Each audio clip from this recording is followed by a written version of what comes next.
అక్కడి వరకే కంప్లీట్ చేసి పడేసిర్రు. అది పీఓకే అనేది అట్లే ఉండిపోయింది ఇప్పటిదాకా. ఆ 65లో కానీ 71లో కానీ ఎటువంటి మనమేమో ప్రతి యుద్ధంలో మనం యుద్ధాలు గెలిచినాం, కానీ మనం లాభం లేకుండా పోయింది.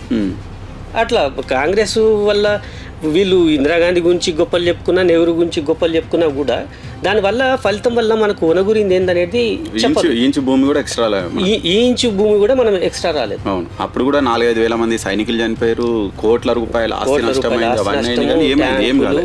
మిసైళ్ళు ఇదంతా ఆర్థికంగా ఎంత నష్టమైంది. నష్టమైనా కూడా మనకి ఎటువంటి ప్రాఫిట్ రాలేదు. అవును, ఇప్పుడు అదే కాంగ్రెస్ వాళ్ళు మళ్ళీ ఇప్పుడు ఇందిరాగాంధీతో పోల్చడం, మోడీకి చేత కాదు ఇందిరాగాంధీని చూసి నేర్చుకొని చెప్పడం అనేది వాళ్ళు దీన్ని కూడా రాజకీయం చేస్తున్నారు. జస్ట్ అదే పొలిటికల్ గా దాన్ని జనాల్లో ఒక రకమైన మభ్య పెట్టడం ఉంటుంది. జనాల్లో ఒక రకమైన అబద్ధాలని అసత్యాల్ని ప్రచారం చేయడం అంతే. ఓకే, అంటే మోడీ ఇమేజ్ డ్యామేజ్ ఓడిపోయినా సరే